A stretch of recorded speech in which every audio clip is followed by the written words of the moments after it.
आप भी लेना चाहते हैं देश दुनिया की तमाम जानकारी तो आज ही सब्सक्राइब करें हमारे चैनल को। साथ ही नीचे दिए बेल आइकन को जरूर दबाएं ताकि हर अपडेट आप तक पहुंच सके। नमस्कार, भारत साक्षी न्यूज नेटवर्क के खास कार्यक्रम विश्व खबरों में आप सभी का स्वागत है। पाकिस्तान गिलगित बाल्टिस्तान का दर्जा बदलने पर विचार कर रहा है। इस क्षेत्र को प्रांत बनाना चाहता है पाकिस्तान और वहां पर जल्दी ही असेंबली के चुनाव भी कराना चाहता है। पाकिस्तान के प्रधानमंत्री इमरान खान की पार्टी ने तो चुनाव के टिकट बांटने भी शुरू कर दिए हैं। क्या है इसके पीछे इमरान खान का खेल, क्या है इसके पीछे पाकिस्तान का खेल? इमरान खान की सरकार ने जो गिलगित बाल्टिस्तान का जो क्षेत्र है वहां के प्राकृतिक संसाधनों का बेजा इस्तेमाल किया है, यहां के लोगों का हक मारा है और यही एक बड़ा कारण है कि यहां के लोग आज विद्रोह कर रहे हैं और पाकिस्तान कह रहा है कि हम यहां चुनाव कराएंगे, यहां के लोगों को और अधिकार देंगे। क्या अधिकार देंगे आप उनको? और उनके जो अभी के अधिकार हैं उस पर तो आपने दमन चक्र चला रखा है। 1947 से गिलगित बाल्टिस्तान पर पाकिस्तान का अवैध कब्जा बना हुआ है और भारत का विरोध को दरकिनार कर पाकिस्तान वहां चुनाव कराने चला है। देखिए, पाकिस्तान ये जो कुछ कर रहा है, किसकी शय पर कर रहा है, ये सब साफ दिख रहा है। लेकिन पाकिस्तान किस तरीके से चीन के कुचक्र में भी फंस रहा है, आज की इस रिपोर्ट में आपको बताएंगे हम। दरअसल आप देखिए कि सिर्फ हम गिलगित बाल्टिस्तान की ही बात क्यों करें, बलूचिस्तान को भी लीजिए। एक तरह से पाकिस्तान ये पूरे एरिया को चीन को बेच देने पर आमादा है। आइए हमारी खास रिपोर्ट की शुरुआत करते हैं। पहले बताते हैं कि पाकिस्तान की मंशा क्या है, उसके पीछे उसकी साजिश समझेंगे और बात करेंगे वहां पर जो गिलगित बाल्टिस्तान में विद्रोह चल रहा है, लोग क्या कह रहे हैं पाकिस्तान की सरकार के खिलाफ, इमरान खान के खिलाफ, वो भी आपको दिखाएंगे। पाकिस्तान गिलगित बाल्टिस्तान के दर्जे को बदलकर उसे पूर्ण राज्य का दर्जा देने की योजना बना रहा है। पाकिस्तान में कश्मीर और गिलगित बाल्टिस्तान मामलों के मंत्री अली अमीन गंडापुर ने मीडिया से बातचीत करते हुए सरकार की योजना की जानकारी दी। पत्रकारों से बातचीत करते हुए उन्होंने कहा कि गिलगित बाल्टिस्तान को पूर्ण राज्य का दर्जा और संसद के दोनों सदनों में प्रतिनिधित्व जैसे सभी संवैधानिक अधिकार दिए जाएंगे। पाकिस्तानी मीडिया में चल रही खबरों के अनुसार प्रधानमंत्री इमरान खान जल्द ही इस बदलाव के बारे में औपचारिक घोषणा करने के लिए गिलगित बाल्टिस्तान का दौरा कर सकते हैं। इस मामले से जुड़ी जानकारी साझा करते हुए अली आमीन ने कहा, सभी पक्षों से सलाह मशविरा करने के बाद सरकार ने गिलगित बाल्टिस्तान को सभी संवैधानिक अधिकार देने का फैसला किया है। हमारी सरकार ने यहाँ के लोगों से किया अपना वादा पूरा करने का फैसला लिया है।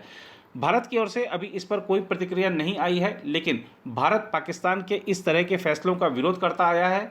भारत का सदैव यह कहना है कि जम्मू कश्मीर भारत का अभिन्न अंग है और इसीलिए गिलगित बाल्टिस्तान भी उसके ही हुए। भारत कई बार पाकिस्तान को कह चुका है कि जम्मू कश्मीर, लद्दाख और गिलगित बाल्टिस्तान का क्षेत्र भारत का अभिन्न हिस्सा है।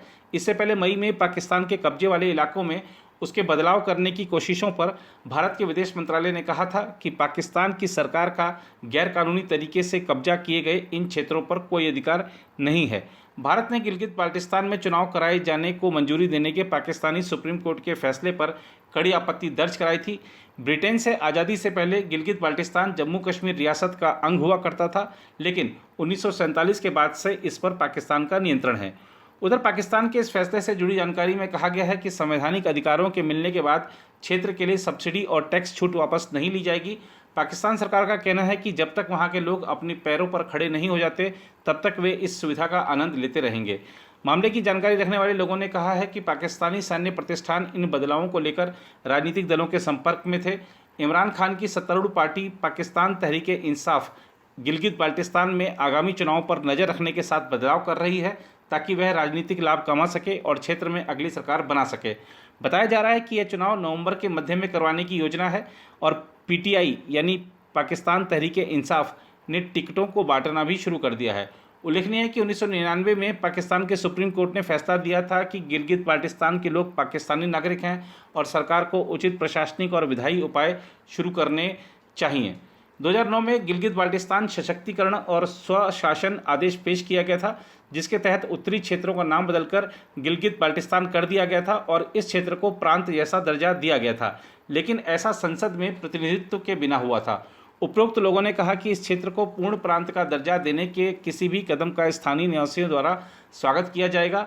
कुछ हितधारकों ने सुझाव दिया था कि इस क्षेत्र को अंतिम रूप से एक प्रांत का दर्जा दिया जाना चाहिए और कश्मीर मुद्दे के हल होने के बाद ही इसे पूर्ण प्रांत बनाया जाना चाहिए।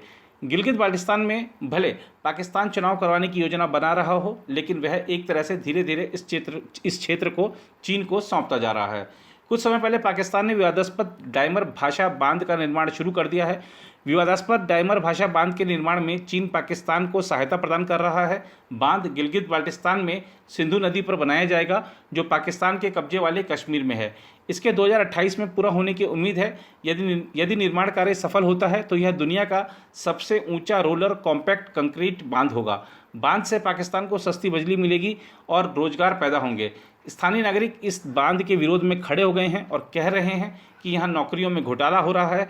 उनका कहना है कि स्थानीय लोगों को उनकी योग्यता के मुताबिक रोजगार मिलना चाहिए, लेकिन पाकिस्तान सरकार यहाँ घोटाले पर घोटाले करने में लगी हुई है।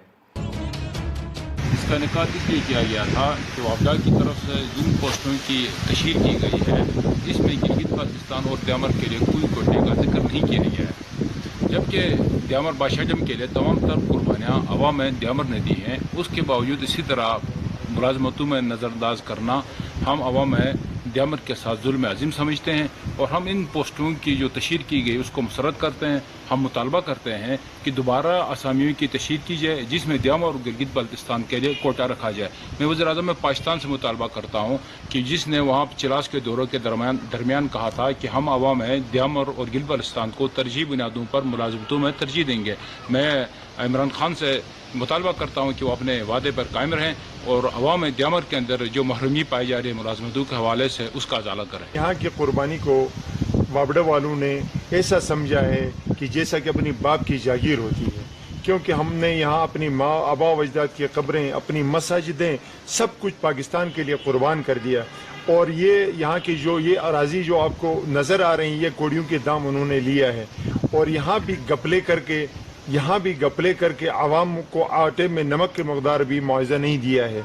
लिहाजा हम वज़ीर-ए-आज़म से ये अपील करते हैं कि हमारे साथ ये नारवा सलूक बंद करें और हमारे जो पढ़े लिखे नौजवान हैं, इनको जिनके पास तालीम है उस हिसाब से उनको नौकरियां दे दे।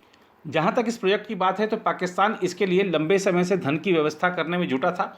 1980 के बाद से वह विश्व बैंक, एशियाई विकास बैंक और पश्चिमी सहयोगियों से आर्थिक मदद की गुहार लगाता रहा, लेकिन सभी ने यह कहते हुए इनकार कर दिया कि प्रोजेक्ट पाकिस्तान के कब्जे वाले कश्मीर में है। इसके बाद पाकिस्तान ने चीन का रुख किया, जिसके सहयोग से अब बांध का निर्माण कार्य शुरू हुआ। बांध को चीन पाकिस्तान आर्थिक गलियारे यानी CPEC का हिस्सा बनाया गया। चीन की 70% हिस्सेदारी वाले इस प्रोजेक्ट का स्थानीय लोग भी भारी विरोध कर रहे हैं। इस बांध के चलते अकेले डायमर जिले के 32 गांवों के जलमग्न होने की आशंका है और लगभग 50,000 लोग विस्थापित होंगे। जो लोग पहले ही अपनी ज़मीन खो चुके हैं उन्हें भी मुआवजा नहीं दिया जा रहा है। गिलगित बाल्टिस्तान में एक तो पाकिस्तान नौकरियों में भेदभाव कर रहा है और दूसरी ओर जो कर्मचारी ठेके पर रखे हुए हैं उनको नियमित भी नहीं कर रहा है, जबकि इस बारे में एक प्रस्ताव पारित किया जा चुका है। हाल ही में ठेका कर्मचारियों ने मुख्य सचिव के कार्यालय के बाहर धरना प्रदर्शन कर अपनी मांगों को जल्द माने जाने के लिए आवाज़ बुलंद की। हमारा मुतालबा ये है कि हमने यूनानिमसली इस असम्बली ने इस बिल को पास किया, तकरीबन 2 महीने गुजर गए, अभी तक इस बिल पे इम्प्लीमेंटेशन क्यों नहीं हुई। ये जो आप देख रहे हैं इतनी बड़ी तादाद में, ये बेसिकली 6,000 नहीं, ये 36,000 लोग हैं। हर बंदे के पीछे एक फैमिली है, 6 बंदे, उस फैमिली को वो एक बंदा जो है उस फैमिली को की देखभाल कर रहा है। तो ये आप इनमें देखें ज़्यादातर एम्प्लॉइज़ की उम्रें भी गुजर चुकी हैं। कोई 50 में चल रहा है, कोई 49 में चल रहा है, कोई 55 में चल रहा है।